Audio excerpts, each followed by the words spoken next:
वंचित बहुजन आघाडी उल्हासनगर पूर्वतर्फ कार्यकर्ता मार्गदर्शन मेळावा।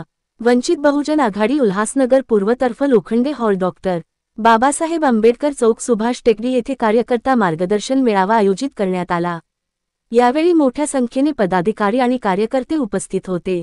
महिलांची उपस्थिती लक्षणीय होती। याप्रसंगी महाराष्ट्र प्रदेश उपाध्यक्ष एड. सर्वजित बनसोडे तसेच महाराष्ट्र प्रदेश उपाध्यक्ष डॉक्टर अनिल जाधव यांनी तरुणांना छान मार्गदर्शन केले। तसेच महेश भारतीय यांनी वंचित बहुजन आघाडीला भाजपची बी टीम बोलणाऱ्यांना खडे बोल सुनावले। तसेच प्रमुख मार्गदर्शक महाराष्ट्र राज्य महासचिव प्राध्यापक किसन चव्हाण यांनी सर्वांना येत्या निवडणुकीत आपले नगरसेवक महानगरपालिकेत निवडून द्या अशी जाहीर शपथ घ्या सांगितले। भर पावसात देखील सदर मेळावा कमालीचा यशस्वी झाला। यासाठी उल्हासनगर शहर अध्यक्ष शेषराव वाघारे, उपाध्यक्ष महेंद्र अहिरे, माही, ज्येष्ठ कार्यकर्ते दिवाकर खळे, शहर संघटक देवानंद शिरसाट यांनी खूप मेहनत घेतली। कार्यक्रमाचे आयोजन उल्हासनगर शहर अध्यक्ष पूर्वमान शेषराव वाघमारे तसेच ठाणे जिल्हा नेते सारंग थोरात यांनी केले। सदर मेळाव्याचे महेंद्र अहिरे यांनी अतिशय सुंदर सूत्रसंचालन केले। यावेळी ठाणे जिल्ह्यातील विविध शहरातील अध्यक्ष, महिला आघाडी पदाधिकारी उपस्थित होते। त्याचप्रमाणे भारतीय बौद्ध महासभा सर्व पदाधिकारी उपस्थित होते। यावेळी सुभाष टेकडी डॉक्टर बाबासाहेब आंबेडकर चौक येथील वंचित बहुजन आघाडीच्या नवीन कार्यालयाचे उद्घाटन मान्यवरांचे हस्ते करण्यात आले। या मेळाव्यात स्मिता पवार यांनी पक्ष प्रवेश केला। तसेच वंदना अवचार यांना महिला उपाध्यक्ष पदाचे पत्रक देण्यात आले। कार्यक्रम यशस्वी करण्यासाठी सुरेंद्र गायकवाड, प्रकाश इंगळे, युवराज भगत, भारत रणदिवे यांनी देखील मोलाचे योगदान दिले। मुख्य संपादक संजय भाऊ वाघोदे, युगांधर, महाराष्ट्र न्यूज, उल्हासनगर।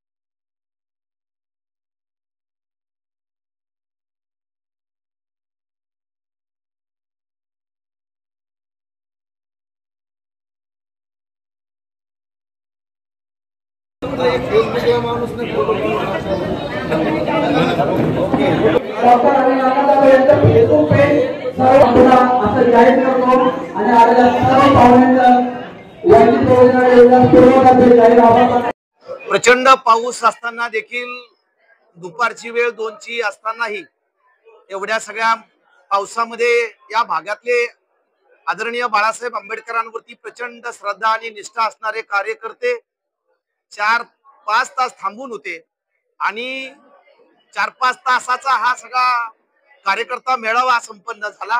प्रबोधन करण्यात आलं। याच्यातनं एक लक्षात येतं की आदरणीय बाळासाहेब आंबेडकर महाराष्ट्रामध्ये सर्व शोषित, उपेक्षित, वंचितांना एकत्रित करून सत्तेमध्ये घेऊन जाण्याचा विचार करत असताना इथले जे प्रस्थापित पक्ष आहेत सगळेच ते मात्र जाणीवपूर्वक बाळासाहेबांची कोंडी करण्याचा प्रयत्न करतात। बाळासाहेबांच्या सोबत किंवा आंबेडकरी चळवळीमध्ये काम करणारे जे कार्यकर्ते आहेत, कुणाला पैसे देऊन, कुणाला पद देऊन, लालूच दाखवून या ठिकाणी आंबेडकरी चळवळ थांबवण्याचा प्रयत्न करत आहेत आणि सातत्यानं बाळासाहेबांची चळवळ थांबवण्याचा ते प्रयत्न करतायत। मला असं वाटतं की आज आम्ही उल्हासनगरमध्ये हा जोश बघितला, उत्साह बघितला। कुणी कुठेही गेले, कुणी तरी देखील बाळासाहेब आंबेडकरांना मानणारा मोठा वर्ग महाराष्ट्रामध्ये लाखोच्या संख्येने आहे आणि म्हणून बाळासाहेबांची वंचित बहुजन आघाडी भविष्य काळामध्ये ताकदीनं स्थानिक स्वराज्य संस्थेच्या निवडणूक लढवणार आहेत। हे सगळे पक्ष जे सत्ताधारी आहेत, जे विरोधी आहेत, हे सगळ्यांची जुमलेबाजी चालू आहे। हे कुणी सापनात असेल तर कुणी नागनात आहे। या महाराष्ट्रामध्ये विरोधी पक्ष नावालाही शिल्लक नाही। सध्याला महाराष्ट्रामध्ये विरोधी पक्षाची भूमिका वंचित बहुजन आघाडी प्रामाणिकपणे ताकदीनं रस्त्यावरची लढाई, सर्वसामान्य शेतकरी, कष्टकरी, शोषित, उपेक्षित, आदिवासींचे प्रश्न घेऊन या ठिकाणी लढत आहेत आणि आमचा जनाधार या ठिकाणी वाढत आहेत। भविष्य काळामध्ये एक प्रमुख विरोधी पक्ष म्हणून वंचित बहुजन आघाडी भूमिका बजावणार आहे। त्यांचा स्वतंत्र पक्ष आहे, त्यांनी स्वतंत्र भूमिका घेतलेली आहे। वंचित बहुजन आघाडीनं स्पष्ट केलेलं आहे की वंचित बहुजन आघाडी आदरणीय बाळासाहेब आंबेडकरांनी स्पष्ट केलेलं आहे की वंचित बहुजन आघाडी हा फुले शाहू आंबेडकरी विचार मानणारा पक्ष आहे, ती विचारधारा मानणारा पक्ष आहे।